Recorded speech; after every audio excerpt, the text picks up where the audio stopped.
11:32, we have ignition. Clear on ignition. 11:35. We're lit. Oh, we are lit? Okay. Yeah. A incident is coming your way there now. Thank you. Ignition's confirmed. Instantaneous. Temperatures are increasing.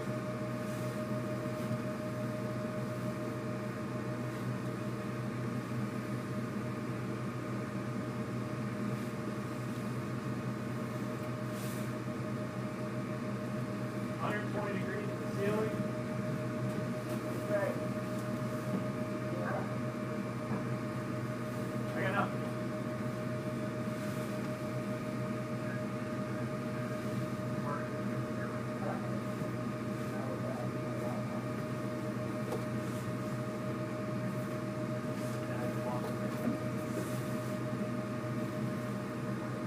This should heat up pretty quickly with those windows open. Mm-hmm.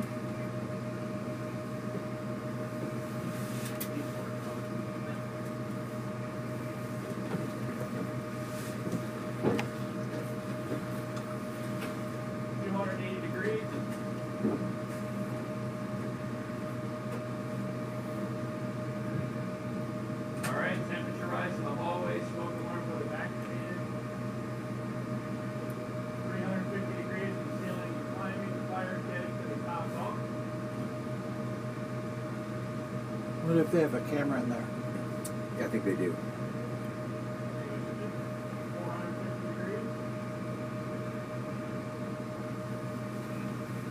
500 degrees, over 200 degrees in the hallway.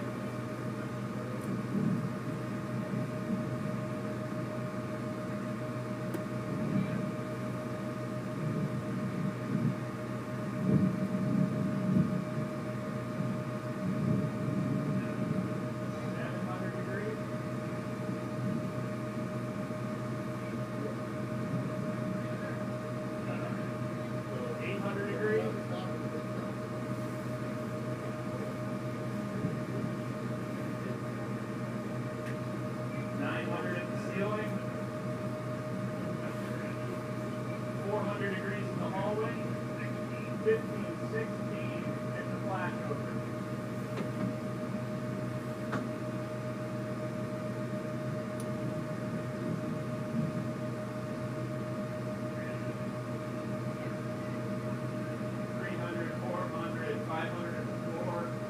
Wow. And now we're over 1,000 degrees to the floor. 1,000 degrees to the floor. Yeah. Wow.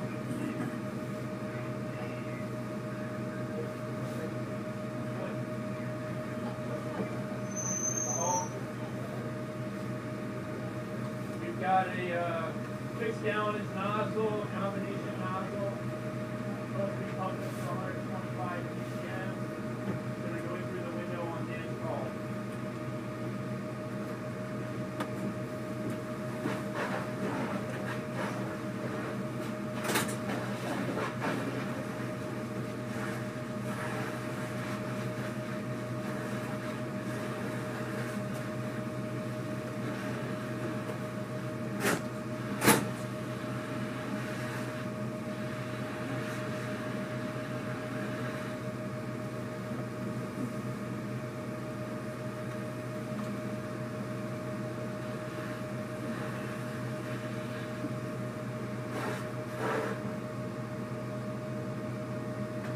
How long were we flowing, Dan? About 30 seconds. So, about 70 gallons of water. 70 gallons of water. Went from 1,200 to the below 300 in the fire room. Wow. 700. Temperature below 300 degrees in the hallway.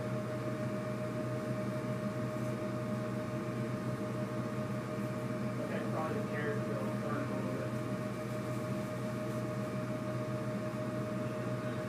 Go ahead and have the angle on it. It's rolling back on the ceiling again.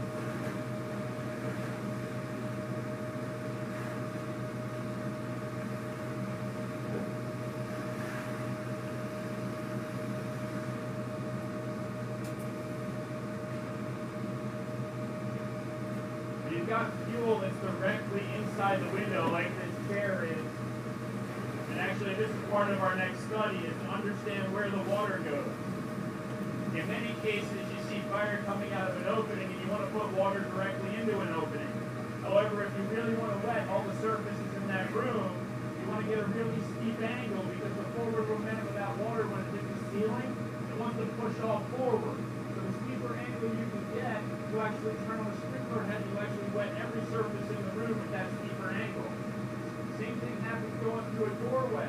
You've got fire coming out of this doorway right here, and you go ahead and you flow water straight into that door. You're 150 gallons per minute. Most of it's hitting the back wall and falling on the ground and wetting the floor. You actually get an angle on it and work your way in and take it off the ceiling. You can wet three-dimensionally in the entire space. Okay, we're going to do a fog demonstration and show how we can move some air.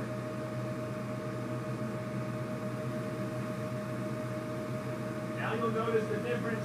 We didn't see that with the spring stream because we allowed most of those openings to continue to act as vents. Now, with that water, we're entraining probably around about maybe 2,000 CFM worth of air. Kind of the equivalent of opening up a really small PPV fan, just like it's the opposite of what you would do for hydraulic ventilation, right? You know you could move air with your nozzle, opening it on a fog pattern for hydraulic ventilation. That's what we're doing here, except it's the other way around. We're moving the air into the space, which is going to cause it to go somewhere, and in this case, the low pressure is that second window.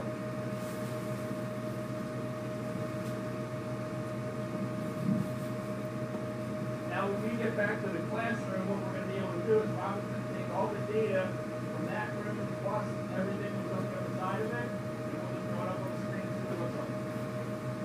We also have an heat thermal imaging view cutting across the doorway, so if there's any burp of heat out of that doorway. Commander 30, attack team making entry.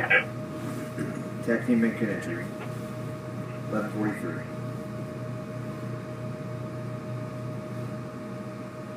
Go ahead and mop up, and we're going to go ahead and set up for the final burn of the day, where we're going to ignite the living room on the AC corner back here, and we're going to try and make the fire move all the way across the C side of the house, and come back out the A side of the house to the front door. VES bus left and right. Yeah, clear on the VES bus left and right. Command attack, fire now. Let us set up a couple more speaker things. You want to say something? Jeff. Fire's out. 11:43. Want to get North Illinois Fire Services to talk a little bit about